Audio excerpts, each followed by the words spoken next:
Golden Bachelorette producers had a huge request for Nancy Hulkower recently. She opened up about it on a recent episode of Bachelor Happy Hour. She filled fans and Joe Amabile in on her big adventure. What is she talking about? Keep reading to find out more. Golden Bachelorette producers had a big request for Nancy Hulkower. Golden Bachelorette producers had a big request for Golden Bachelor alum Nancy Hulkower. Recently, Nancy appeared on the Bachelor Happy Hour podcast to talk about it all. When producers called her to ask her to come to Tahiti to talk to Joan Vassos, they asked her to wear a disguise. She said, "Okay, this was my favorite thing in the world." A producer said, "We'd like for you to come and it's gonna be Sunday." Now again, this is Friday afternoon at 5 p.m. I thought he meant next Sunday. So I said, "Okay," and he said, "And you need to bring a dress, sort of tropical, but not too summery." Nancy went on to say that the producer noted a final request. She continued, "And then he said, and we have one last request. You need to be in disguise." So my daughter who's in college was home and then I'm like, "Okay, I have a day and a half." I'm like, "Okay, Maggie, I need you to go to CVS," and I'm thinking, like, how can I be incognito? The producers told her it had to be a surprise and they were all leaving for Tahiti on the same plane.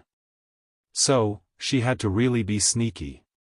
Nancy described what she wore to the airport and on the flight. She wore a long ponytail, a black Psycho Bunny hat with a hot pink bunny on it, a black face mask, black leggings, and an oversized surfer sweatshirt that had writing on the sleeves. She almost got caught. Nancy Hulkower went on to say that Golden Bachelorette Joan Vassos almost caught her. Joan was standing only 12 feet from where she was at. She let everyone go in front of her so that Joan would not notice her there. Nancy revealed it was such a rush because she wanted to do a good job and it was important to her to deliver on her word and surprise Joan. Plus, it was really good to see her friend and be able to offer her some good advice. What do you think about Nancy going to Tahiti in disguise?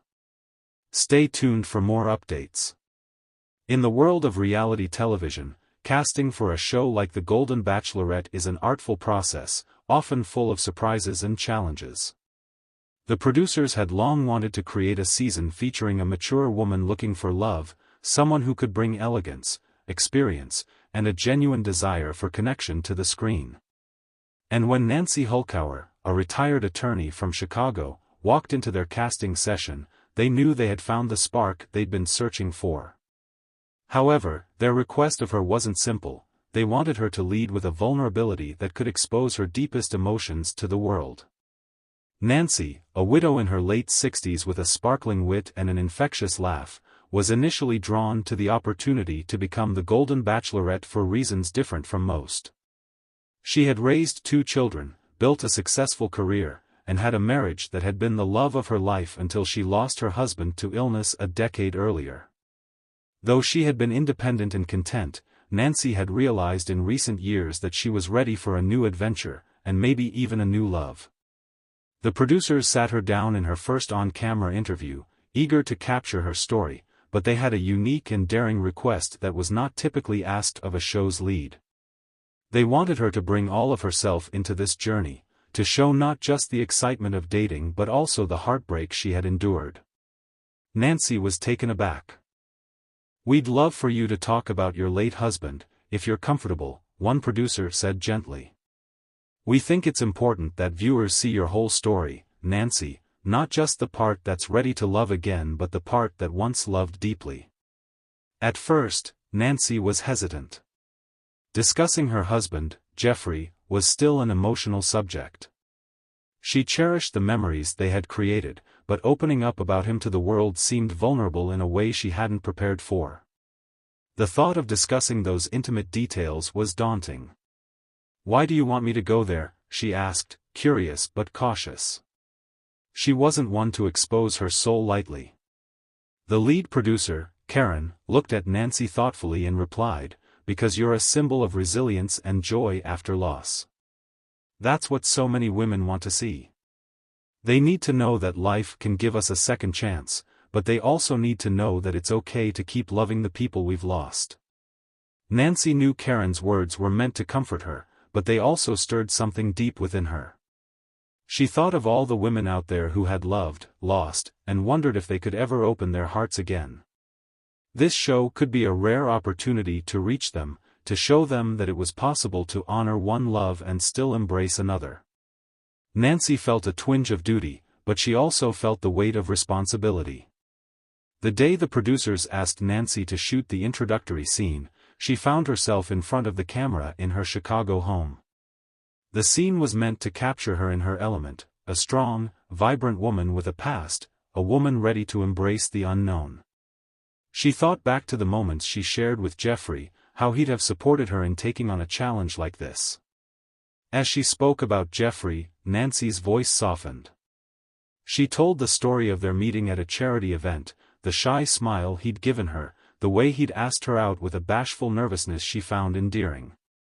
The camera captured a tear escaping as she talked about the years they had spent together, years filled with shared dreams and everyday magic. She even laughed, sharing an anecdote about how he used to surprise her with coffee in bed, knowing it was her favorite part of their mornings. It wasn't long before Nancy realized how cathartic it was to share these memories. The producers had not only asked her to tell her story, but they had given her permission to relive those joyful moments and share them in a way that felt real and profound.